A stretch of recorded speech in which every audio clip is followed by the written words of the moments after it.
இந்த பாபுட்லாவில் இருக்கிறோம் நம்ம.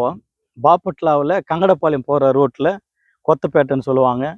இந்த கொத்தப்பேட்டில் அருமையாக இந்த வயல்வெளி நாங்கள்லாம் சிறு வயதில் இருக்கும்போது நாங்கள் இந்த வயல்வெளியெல்லாம் நாங்கள் இருந்தோம். எங்கள் பெற்றோர்கள் இருந்தாங்க இந்த ஊரில். அதோடு கூட இந்த வயல்வெளியை பார்க்கும்போது எனக்கு ஒரு ஞாபகம் வருகிறது. மத்திய எழுதின சுவிசேஷம் 9ஆம் அதிகாரம் கடைசி 2 வசனத்தில் ஆண்டவராக இயேசு கிறிஸ்து அற்புதமான ஒரு வார்த்தை சொல்றார். என்ன வார்த்தை என்றால், அறுப்பு மிகுதி, ஆட்களோ கொஞ்சம், அறுப்புக்காக எஜமான வேண்டிக் கொள்ளுங்கள் என்று அற்புதமாக சொல்லப்படுகிறது.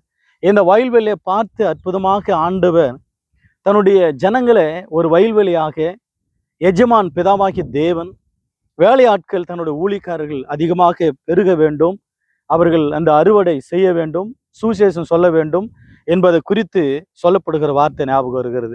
அதுக்காக ஜெபித்துக் கொள்ளலாம். எஜமான வேண்டிக் கொள்ளும். கர்த்தர் நமக்கு உதவி செய்வாராக. God bless you all.